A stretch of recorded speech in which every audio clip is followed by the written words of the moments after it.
윤석열 전 대통령에게 다시 한번 체포영장이 발부가 됐는데 이제 김건희 특검에서 발부를 한 거죠.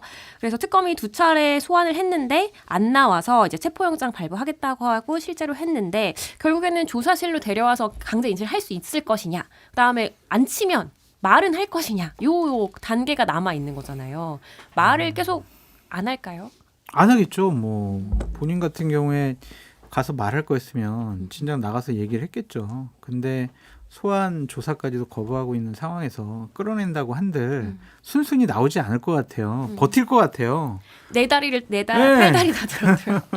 뭐 근데 철조망 하나 붙잡고 막 이러고 있으면 어떻게 끌어내겠어요. 또 인권 침해라고 상당히 그렇죠. 또 막 대국민적인 선전전을 할 것 같은데 그래서 특검 쪽에서도 실질적으로 데려다 놔가지고 여러 가지 진술을 얻어낼 수 있을 거라고 예상하기보다는 좀 기싸움 측면도 있는 것 같고 우리는 할 만큼 했다. 그렇죠. 그것을 좀 보여주려고 하는 것 같습니다. 근데 다 놀라워하는 게 이미 구치소 안에 있는데 체포영장이 또 발부가 되는 게 그러니까요. 가능한지에 대해서도 약간 그러니까요. 설왕설래가 있었잖아요. 그건 이제 형식의 문제죠. 뭐냐면 구속돼 있는 건 특수 공무집행 방해고 특수 공무집행 방해와 직권남용 등 여러 가지 내란 특검에서 했던 거고 내란 특검에서 원래 내란 우두머리는 그거는 불구속이 됐잖아요. 네. 지기현 재판부가 풀어주면서 그 혐의로 다시 구속시킬 수 없기 때문에 특수 공무집행 방해 등 직권남용 여러 가지를 묶어서 다시 구속을 시킨 거잖아요.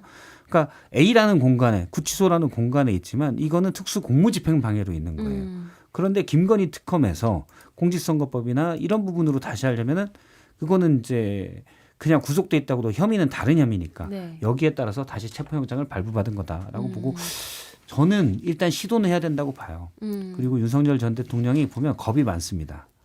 겁이 많다고요? 겁이 많아요. 어떻게 아세요? 욱하는데 자기 성격 따라 막 욱하는데 상황이 이거 나한테 엄청나게 불리해? 그러면 바로 쪼는 듯한 게 예를 들어서 저는 1차 그러니까 2차 두 번째 체포영장이 1월 중순 때 집행됐을 때 끝까지 반항을 오를 줄 알았거든요. 근데 이미 수사관들이 집 앞까지 관저 안까지 네, 들어가자 순순히 알겠어 내가 갈 테니까 조금 있다가 사실은 바로 포기를 했어요.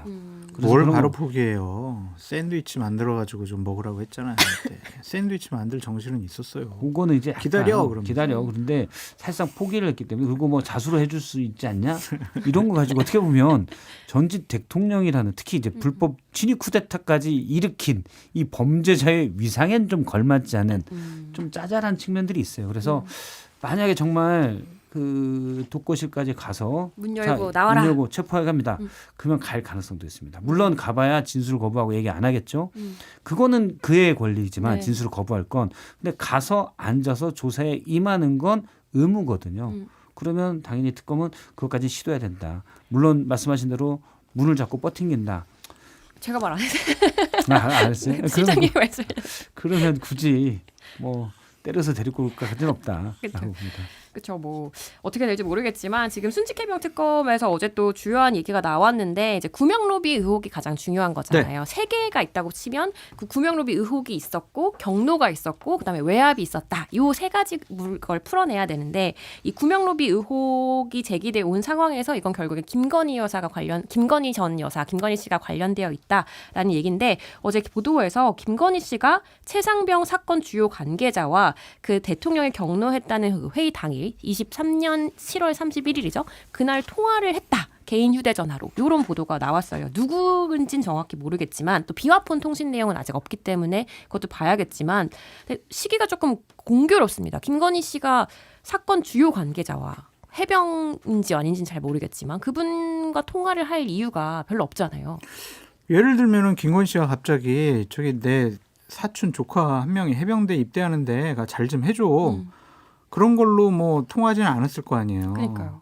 어쨌든 이제 상황과 정황을 보면 최상병 사망 사건과 관련해 가지고 임성근 사단장을 누군가에게 로비를 받아서 구명 운동을 한 것이 아니냐.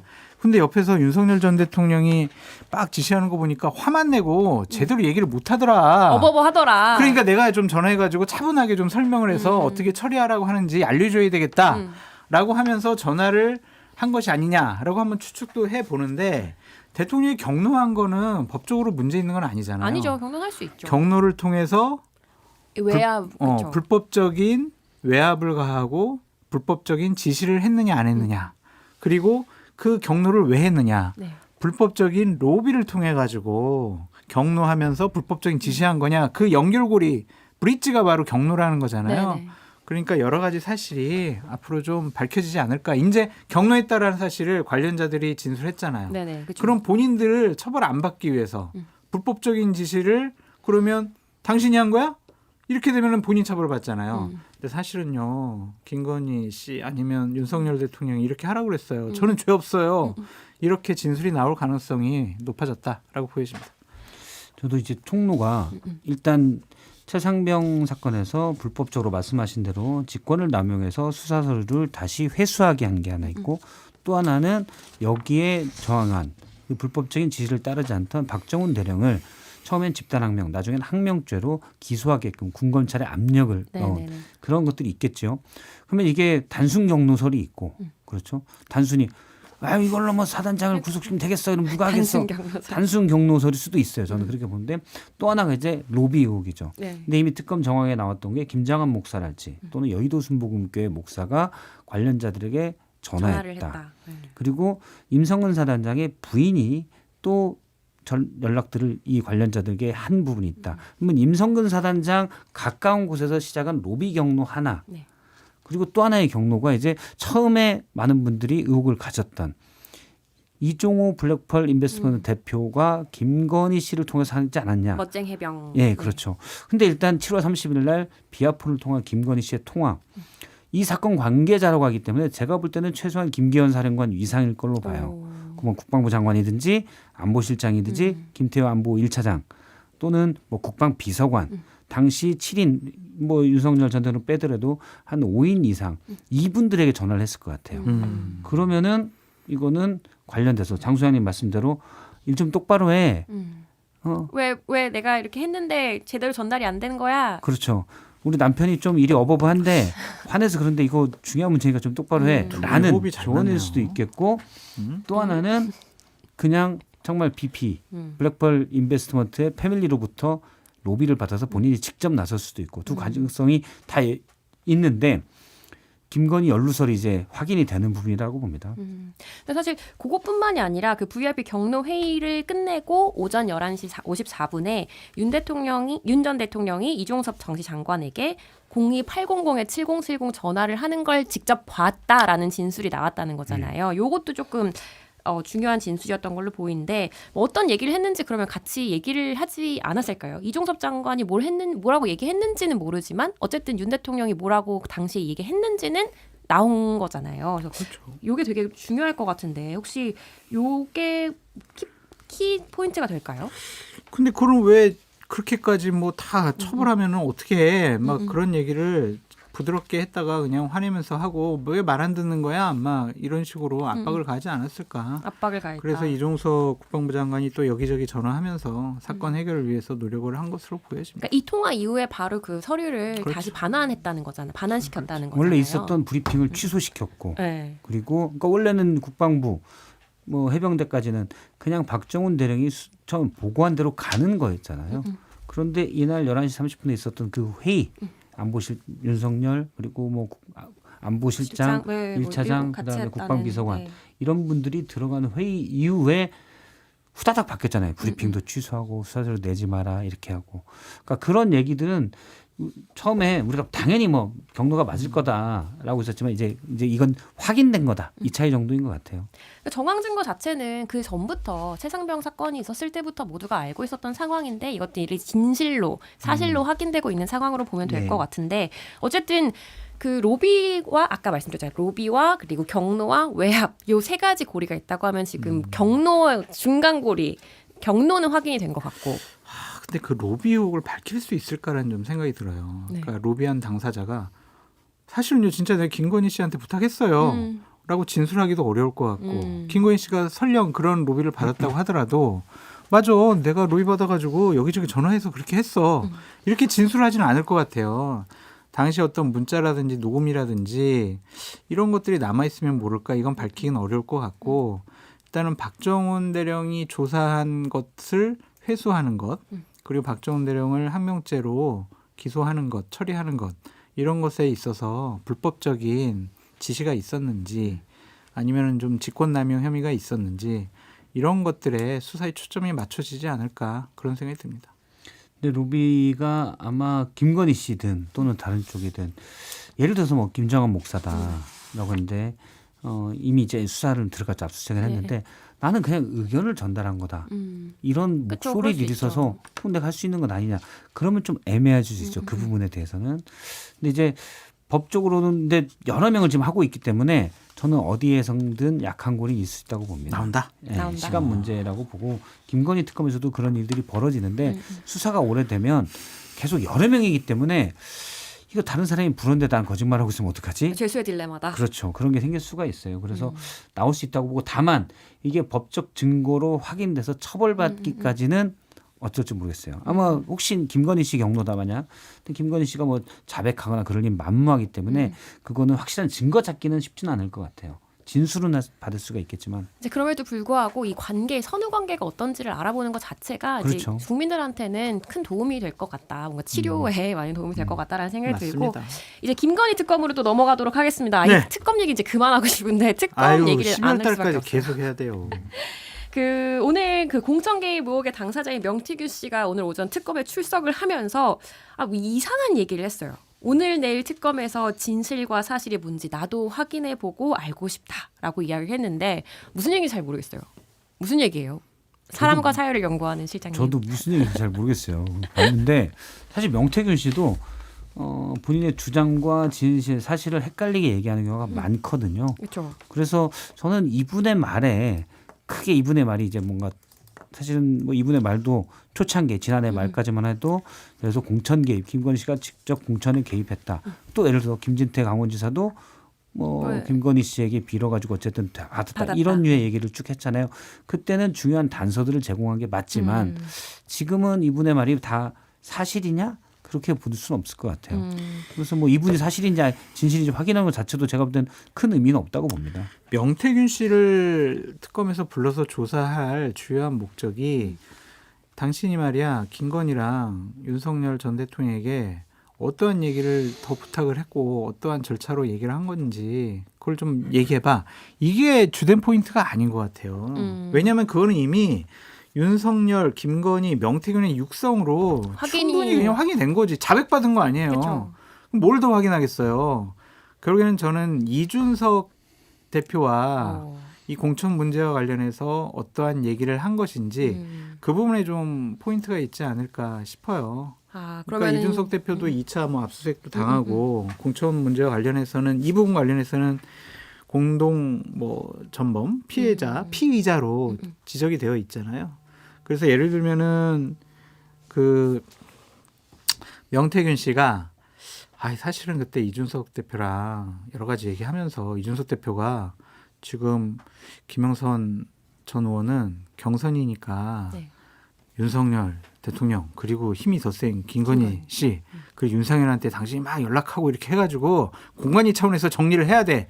안 그러면 내가 당대표라도 이거 공천 못 해줘. 이렇게 어드바이스를 줬는지. 네. 그래서 공동범이라는 거 아니겠어요? 그래서 그런 것들을 좀 확인하고 싶어 하는 것이 아닌가라는 생각이 듭니다.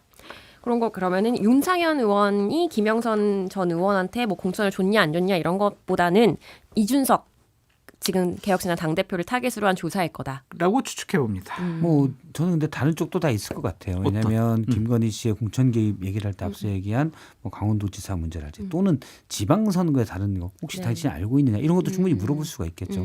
그래서 여러 여론조사를 통해서도 많이 관여한 측면도 있고 예를 들어 경남지사 얘기도 많이 했었거든요. 다방면으로 쭉 알아볼 수 있다. 또 김상민 부장검사 이분도 이제 처음에 그렇죠. 그건 24년 공천 때 얘기됐잖아요. 그걸 줘야 되니까 김영선은 빠져라. 네. 이게 김건희 씨의 얘기라고 명태균 씨가 주장했잖아요. 그리고 그건 뭐 사실상 녹음으로도 다 있는 것이고 그래서 이런 부분에 대한 전방위적으로 다 조사를 할 것 같아요. 김명태균 씨가 거의 공천관리위원장이었던 것 같은데 이 정도면. 근데 명태균 씨는 제가 느끼기로는 본인이 아는 건 웬만큼 지금 방송이나 여러 가지 얘기를 했을 것 같아요. 그러니까요. 본인도 자기 방어를 해야 되기 때문에 관련돼서 다른 쪽은 상당히 많이 얘기하지 않았나 이런 생각은 듭니다. 그럼 지금 또 김건희 특검팀이 오늘 아침에는 또 통일호 윤영호 전 세계본부장에 대한 구속영장을 발부를 했는데 이 영장 청구서에 어떤 내용이 있는지가 조금 좀 놀라워요. 권성동 전 성배에게 법이 정하지 않는 방법으로 정치자금을 기부했다 이렇게 적시가 되어 있다고 하는데 권 의원에게 뭐 2023년에 1억 원에서 2억 원을 여러 번 나눠서 현금으로 전달했다고 진술을 했다는 건데요. 윤 전 본부장이. 근데 권성동 구속영장 발부는 어제 됐어요. 원성동 의원은 이제 SNS에 이제 페이스북에 올려서 나 정치자금 안 받았다. 부적절한 관계 맺은 적 없다고 이제 부인을 했는데 권성동 의원은 요새 이제 부인 전문인 것 같은데. 다 아니라고 그러죠. 네. 그래서 이거는 계속 좀 살펴봐야 될 것 같아요. 현금이라면 흔적이 안 남잖아요. 네. 그러면 이제 더 구체적으로 얘기를 해야 돼요. 언제 어디에서 얼마를 네, 그렇죠. 사과 박스 모양인지 그렇죠. 네. 비타 500 모양인지 그렇죠. 그래서 그걸 뭐 어떻게 전달해줬고 당시에 권성동 의원의 표정은 화사했다. 아. 말로는 상당히 고마워했고 뭐 이런 구체적인 거를 정확하게 얘기를 해줘야 돼요. 아. 그런 것이 아니라 그냥 전달했는데요. 그것만 가지고는 권성동 의원을 처벌하기가 쉬워 보이지 않는다. 현금이기 때문에. 그래서 앞으로 특검이 구체적인 정황 증거를 확보하기 위해서 노력을 많이 할 것 같네요. 근데 권성동 의원으로서 일단 부인하고 볼 것 같아요. 그렇죠. 너무 오래됐으니까 CCTV 같은 게 나올 수도 없고. 그렇죠. 그렇죠. 그리고 이제 대표적인 전례가 있잖아요. 홍준표 시장. 성완종 회장으로부터 1억을 받았다라고 했는데 실제 준 사람 측에서 어디에서 줬고 당시 방 안에 의원실 안에 액자가 어떻게 걸려 있었고 이런 것까지 다 진술했는데도 그럼에도 불구하고. 그런데 네. 대법원에서 최종 무죄가 나왔어요. 그러니까 뇌물죄는 특히 저도 이제 검찰에 있는 분들 얘기를 들어보니까 정말 하나하나 다 맞아야 이거를 유죄로 인정한다고 그러더라고요. 시간과 장소, 금액, 그 환경. 그렇지 않으면 누군가 줬다고 하면서 모해할 수가 있으니 그렇게 보는 게 되게 엄격하다고 그러더라고요. 근데 그 엄격성 때문에 사실은 또 빠져나가는 사람도 있겠죠. 그렇죠. 그래서 일단 권성동은 그냥 다 부인하고 본다. 근데 또- 심증은 유권자들이 다 알겠죠. 저는 그것도 있을 것 같아요. 왜냐하면 통일교라는 것 자체가 어쨌든 교단 돈을 사용을 했으니까 네. 교단 돈은 뭔가 흔적이 조금 남지 않았을까. 장부라든지 네. 뭐 장부가 있어도 처벌을 안 받는 사례가 있었습니다만 그런 것들을 같이 확인해 보면 좋을 것 같다는 생각이 드네요. 장부가 있어도 권성동 의원은 그렇게 얘기하겠죠. 그건 윤용호가 중간에 삥땅을 쳤는지 난 모르겠다. 난 안 받았다. 계속 이렇게 주장했기 때문에 대부분 CCTV가 없으면 이게 좀 애매한 경우들이 있습니다. 근데 권성동 의원의 실현은 이제 시작이 아닐까. 너무 많은 흉흉한 소문들이 있어서 알려주세요. 예? 그러면서. 다 얘기해줬잖아요. 대기실에서. 그래서 좀 어려움이 가중될 것 같다 그런 생각도 좀 드네요. 그렇습니다. 자, 근데 또 목걸이 얘기를 안 할 수가 없는데 이 반클리프 앞에 목걸이가 모조품이었다고 주장을 하고 있고 특검은 모조품이라고 확인이 됐고 특검은 이거 바꿔치기 한 거다라고 얘기를 했는데 김진우 씨한테 이제 물어봤을 때 오빠인 김진우한테 물어봤을 때 그 장모집에서 나온 현금 1억 원은 내 거고 그렇죠. 근데 이후한 화백은 그리고 목걸이는 진술 거부 네. 이런 상황이면 어떻게 해석해야 돼요? 모른다는 거예요? 진술 거부를 했다라는 거는 밝혀지면 안 되는 누군가로부터 받은 거라고 볼 수밖에 없는 거죠. 되게 김건희 여사가 아닐 그렇죠? 수도 있겠네요. 저는 김건희 씨일 거라고 생각이 드는데요. 그게 밝혀지면 대단히 곤란해지잖아요. 그래서 그걸 보호하기 위해서 진술 거부하고 있는 것이 아니냐 그런 생각이 듭니다. 아니면은 몰라요. 기억이 안 나요. 이러겠는데 어떤 최소한의 양심이라든지 정황적인 증거가 있을 것 같아서 일단은 진술 거부를 하면서 특검에서 어떠한 증거를 내놓는지 좀 살펴보면서 얘기할 것 같은데 이것도 이제 김진우 씨는 오늘도 좀 출석을 해서 조사를 받고 그러니까요. 있잖아요.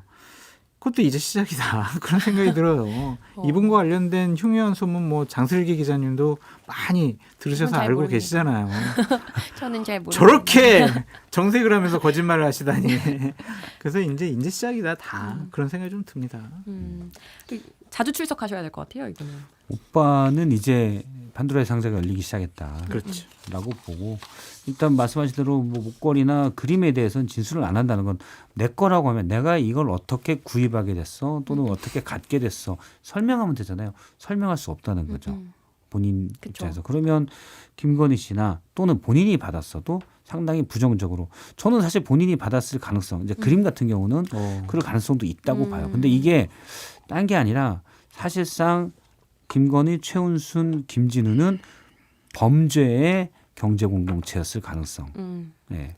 가족들끼리 되게 돈독하셨던 것 같은데 특검이 전직 대통령실 행정관들을 불러 조사를 하면서 이제 나토 순방 당시에 이제 대통령실이 내부에서는 이제 재산 신고에 포함되지 않은 이런 귀금속을 영부인이 착용을 해도 되느냐 뭐 이런 얘기가 나왔다고 하는데 그러면 당시에 착용했던 거는 진품일 가능성이 상당히 좀 있어 보여요. 이렇게 검토까지 했다면. 저는 그랬으면 좋겠어요. 왜냐하면 우리나라 영부인이 외국에 순방에 가서 배우자들과 함께 섹션을 하면서 여러 가지 정상회교를 뒷받침하고 있는데 가짜 모조품 짝퉁을 걸고 나갔다면 이 국격의 문제잖아요. 이거 분명히 해외 토픽감으로 납니다. 사진 나오고 기사 다 나옵니다. 그러니까. 얼마나 창피해요. 그래서 제발 진품을 외우고 갔으면 좋겠다라는 바람이 있습니다. 빌고 계신. 그러니까 그 행정관의 표현 이제 슬슬 아마 약한 고리에서 얘기가 나오는 건데 하면 그 얘기를 하는 거 아닙니까? 옷이 너무 예뻐서 목걸이는 굳이 필요 없을 것 같은데요. 완곡하게 그건 사지 말라는 얘기죠. 보도에 따르면 김건희 씨가 내가 알아서 살게 그랬다는 거잖아요. 근데 그 분위기 봐서는 그때는 진품 목걸이일 가능성이 높다라고 보고 그쵸. 그런데 이번에 확인된 건 똑같은 모양의 모조품 목걸이가 있었던 거잖아요. 그럼 알리바이에서 하나 준비했냐? 저는 사실 진품 계속 차고 다니기도 그러니까 혹시 또 그러니까 하나를 그냥 또 만들어서 똑같은 걸 모조품을 구입해서 그냥 갖고 있지 않았을까 그런 생각도 듭니다. 아니면 뭐 올케 언니가 예쁘다 그래서 선물을 해줬을 수도 있을 것 가짜를? 가짜를. 그럼 제 잘못을 했는데 올케가 이제 계속 탐내니까 짜증 막 내면서 그쵸. 모조품을 언니 이거야라고 하면서 진품인 척. 지금 그래서 제일 당황한 건 보증서는 왜 안 줘? 이러면 어떻게 해요? 그런 거 보증서는 잃어버렸어. 원래 없이 하는 거야라고 할 수도 있죠. 지금 그래서 제일 모조품인 거 확인하고 제일 당황한 건 올케일 수 있다. 당황스럽다. 어쨌든 그 약한 고리에서 조금씩 뭔가 진술이 나오고 있는 것 같아서 그 부분은 계속 지켜보는 걸로 하고요. 오늘 또 이상민 장관 전 장관한테는 굉장히 중요한 날입니다. 내란 중요 임무 종사, 직권남용, 권리행사 방해, 위증 혐의를 받는 이상민 전 행정안전부 장관에 대한 구속영장 실질심사가 오늘 오후 2시인데 근데 이 내란에 대해서는 순차 공모범이라고 지목을 한 것 같아요. 내란 특검팀이. 네, 순차 공모라는 건 내란의 계획 단계에는 참여를 안 했고 그래 순차적으로 가담했다. 후에 가담했다라는 얘기인데 이 전 장관 구속될까요? 전 돼야 된다고 봐요. 이분은 증거인멸, 지금까지 거짓말을 밥 먹듯이 했고 네. 위증도 했죠. 위증도 위증죄로도 이제 같이 영장이 청구가 됐는데 위증도 했고 그냥 상황에 다르게 계속 얘기했고 그렇기 때문에 구속이 돼야 된다. 그렇게 봅니다. 그리고 저는 계속 우리나라 시스템의 계엄 이후에 불법 계엄을 막은 이후에도 문제가 있었다. 물론 윤석열 전 대통령이 현직에 꽤 오랫동안 있었기 있지만, 때문에 네. 물론 이제 탄핵 수주가 된 뒤에도 실제 대통령실 등 주요 또 검찰이나 경찰 이런 부분이 완벽하게 이제 정의롭게 굴러가지 않았기 때문이라고 보는데 네네. 이분의 한덕수 전 총리보다 이분의 지시는 너무 명확하잖아요. 내란에 그대로 동조해서 한 거잖아요. 그렇죠. 단전 단수도 지시를 했다는 게 그렇죠. 있고. 네. 언론사의 단전 단수를 지시한다. 이거는 쿠데타 할 때 언론사 장악이 특히 방송국 장악이 1번이거든요. 거기에 앞장서서 일을 했던 분이에요. 그런데 이제서야 이제 구속영장이 청구가 되고 영장 실질을 받는다. 이게 시스템이 상당히 늦은 거다라고 늦었죠. 봅니다. 많이 늦었죠. 김영현 다음은 이 사람이 제일 나쁜 사람이에요.